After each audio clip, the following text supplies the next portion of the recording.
I'm James McElvenny, and you're listening to the History and Philosophy of the Language Sciences podcast, online at hi-fi-langsci.net. There you can find links and references to all the literature we discuss. In the most recent episodes, which have focused on Central Europe in the first half of the 20th century, we've met a number of figures who were forced into exile by the rise of fascism. In this episode, we turn our attention to those who stayed and found a place for themselves and their scholarship under the new regimes. We also take a moment to consider the parallels between this period and today. To guide us through these topics, we're joined by Christopher Hutton, Professor of English Linguistics at the University of Hong Kong. So Chris, you've written extensively on the place of language study and anthropology in the so-called Third Reich. Your publications on this topic include the 1999 book, Linguistics in the Third Reich, and the 2005 Race in the Third Reich. Can you tell us what the main themes of Nazi language study were? How did these themes differ from language study in the democratic countries at the time? I think you have to start in the 20s and 30s. I mean, remember that Germany is really the center of linguistics internationally, I would say. I mean, certainly historical linguistics. And then you have quite a lot of continuity with international linguistics, but there is, I think, a particular feature, which is the centrality of this concept of folk. This is very different from, say, French or Anglo-American linguistics. And then you have these ideas about mother tongue and discussions of bilingualism, language islands, Sprachinselforschung. I think there is a contrast with what's going on in France and in the UK and the US. Of course, you do have in the US the Boasian tradition, the Humboldt Boas, but it's focused mainly on indigenous cultures of North America. So it has this kind of niche. And in there, it's a sort of rescue operation in some ways, and in some politically liberal. Boas himself counts as a liberal, although there is a more complicated story there, actually. If you think of Saussure's langue, a concept, whatever you make of it, which is very free of some of the ideology that sticks to the German concepts of folk and then language community and so on. It seems almost Cartesian in its abstractness. And I think that is very significant. Saussure does have a reception in Germany, and there is structural linguistics, but the idea tends to be that, well, the conceptual structure of the language should have some basis in history, tradition, and so on. So it's very different from the Saussurean structuralism, which, if you take it puristically, is entirely synchronic. And language history there is no real narrative you can make of the history of a language in a sort of ideological, the story of language X. So I think there is a kind of continental sensibility because of the effect of World War I on the state boundaries. And there is a level of insecurity and uncertainty, which doesn't apply in the US and the UK. So I think that really, really makes a big difference. I think because German linguistics falls largely under Germanistic, which was an extremely conservative discipline, the people in Germanistic on the whole were on the right. They didn't necessarily become true Nazis, but they were certainly on the folkish side, as opposed to, say, sociology in Germany. Can I just ask about what you said about Boas, that there's a connection there with the German tradition, but that Boas's work was focused on American indigenous languages.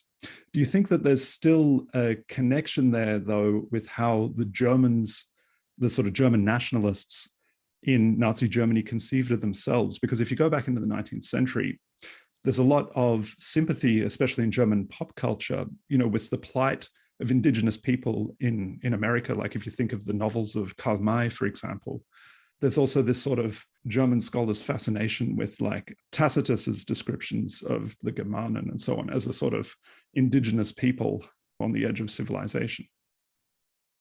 I think that's a very, very good point. I mean, maybe you can look at it this way. There's hostility to the Anglo-American model of a state, as well as to the French model.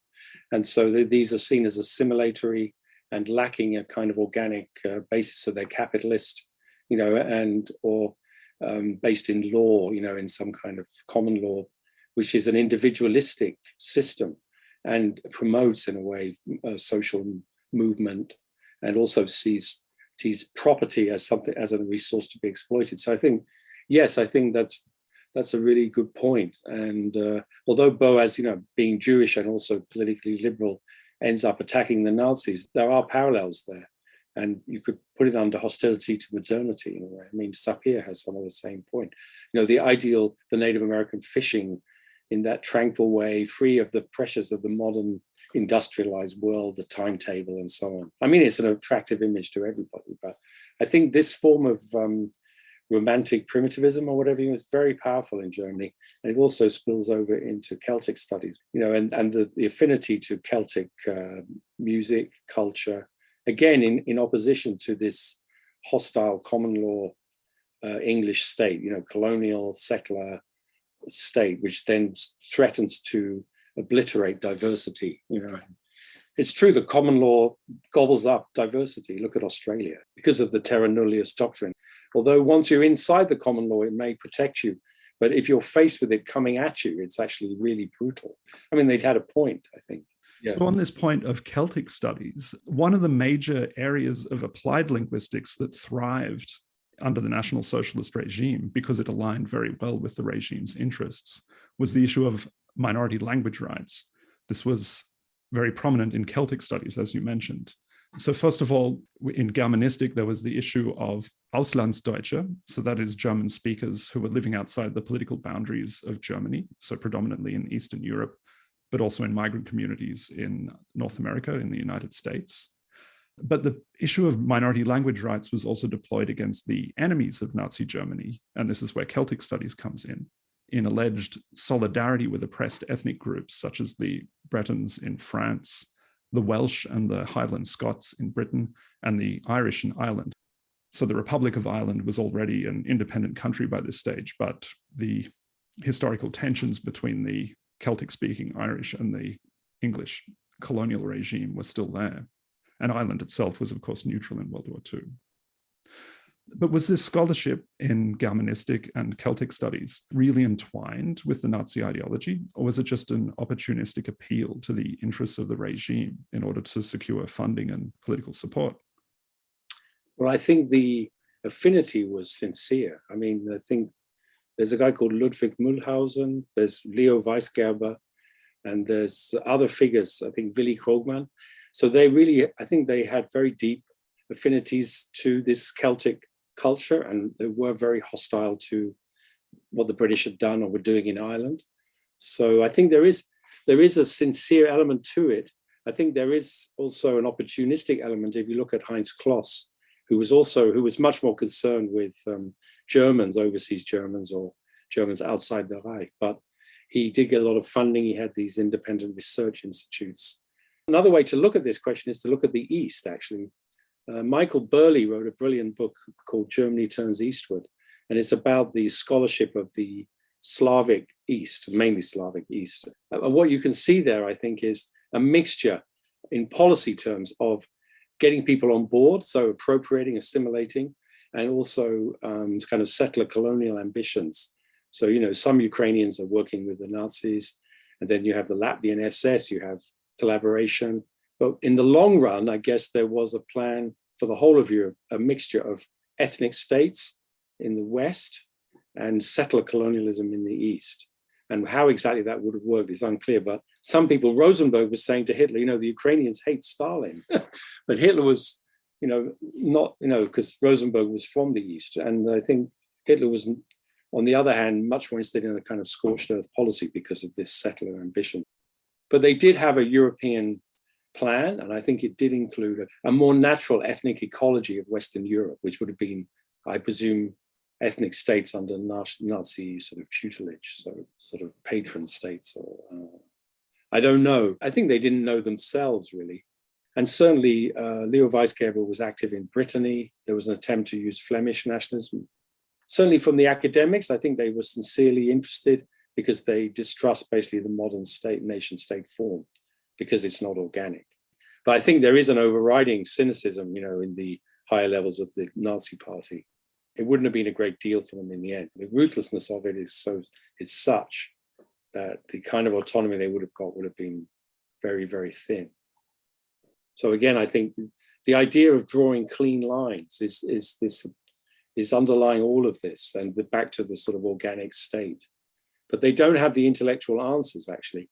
And then there's the overriding technocratic thing of which becomes stronger and stronger as the war goes on, of just brutal. You need a powerful military, and you can't, this sort of re-engineering project is secondary, I think, at a certain point, because it's a brutal battle for survival. But the academics, I think a lot of them are sincerely invested in these projects. So back to your original question, especially with the Celts, I think. Yeah, I think there's a lot of affinities. And the academic links went back way before the war. And they still continue, actually. There's still a Celtic romanticism in Germany. It's nothing like it was. But I noticed that when I lived in Germany. There's there is this romantic attachment to a particular form of Celtic imagery and way of being, as opposed to the kind of hard capitalist modernity of England or the US. So I think that ethos remains. Stripped, I should add, of its nasty, toxic elements. Okay, so that brings us to the present. So minority language rights are, of course, a major issue in mainstream linguistics today.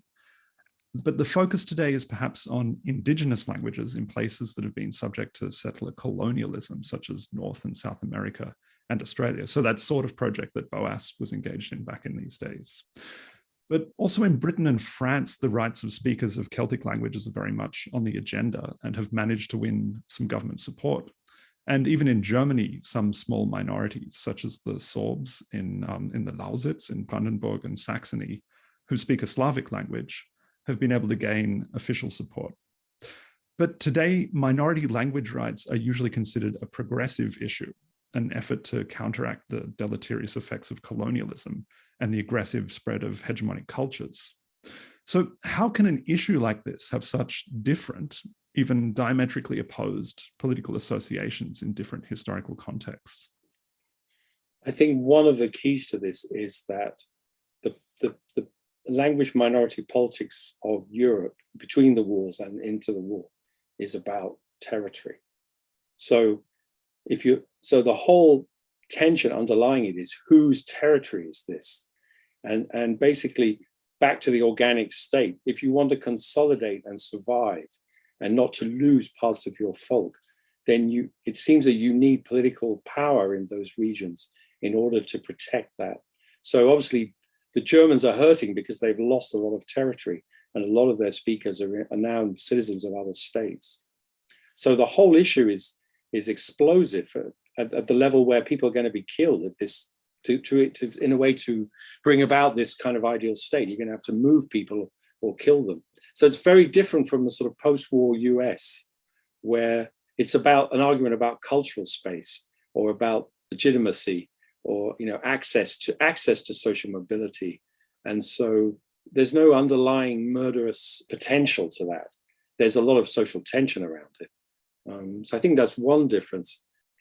I think that sociolinguistics has suffered from a sort of single model of this. So if you say mother tongue language rights, everyone goes great. Rather than really, language politics should include politics. So if you look at the politics of these states, and then then it becomes a much more muddled and complicated story. So, I always thought, Philipson would go around the world telling everyone to use their mother tongues, but he did it in English, of course. And in a way, it was a one-size-fits-all solution emanating from Northern Europe.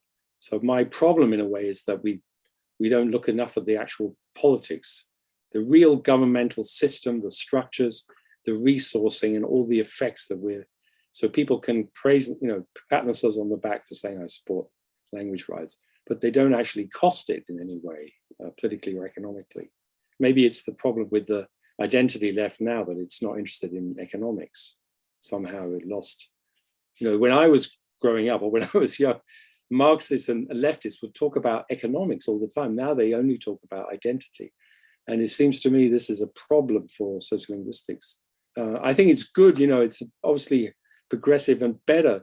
If you have say Welsh, well, Welsh is now enjoying quite a strong degree of official recognition. And that's great. I don't see any problem. And I think this can keep going further. I mean, every Welsh every speaker of Welsh is a native speaker of English as well. So it's a very unusual situation. And I think that's really beneficial to the kind of possibilities of this situation. But in other situations, people are on the edge of these modern states, like in South America.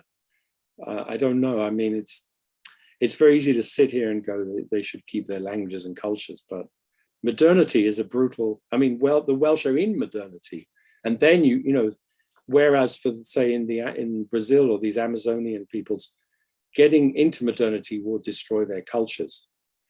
I don't see any easy point of view from here. Again, another huge block of states are the Leninist states or the former Leninist states, which is vast percentage of the world population. So China, Vietnam, Laos, Burma to a degree, and even India in a funny way, where you have official minority classifications, centrally organized, and the politics of that are very, very different from the minority politics of that from, say, the US. Both Uriel Weinreich and Fishman in the 50s and 60s have a whole list of Nazis in their references. I mean, not one or two, maybe 20 or 25. So how is that possible? And Weinreich's Languages in Contact, if you look in the bibliography, there's a bunch of really nasty, toxic people there, one of whom was executed for war crimes. So how is that possible? It's because, well, one, I think in Fishman's case, he just was not interested in the problematic nature of minority politics in the interwar era. And he didn't understand Kloss, who was his kind of close collaborator. And he was worried about protecting the program that he had, which was to promote, ethnic revival in the US and globally in the sort of decolonizing world, a kind of rational language politics or language engineering. But maybe your average sociolinguist so someone like Weinreich or Fishman, who would be citing heaps of Nazis, maybe their principle would be, don't say that they're hypocritical, say rather that they're apolitical, like that the ideas that they have are separate from the politics that they were used to support. Yeah. Well, my theory with Weinreich was that he was trying to protect the discipline, and he did his field work in Switzerland. So he was in the kind of only bit of Europe, which was not damaged, continental Europe, which was kind of intact in some sense.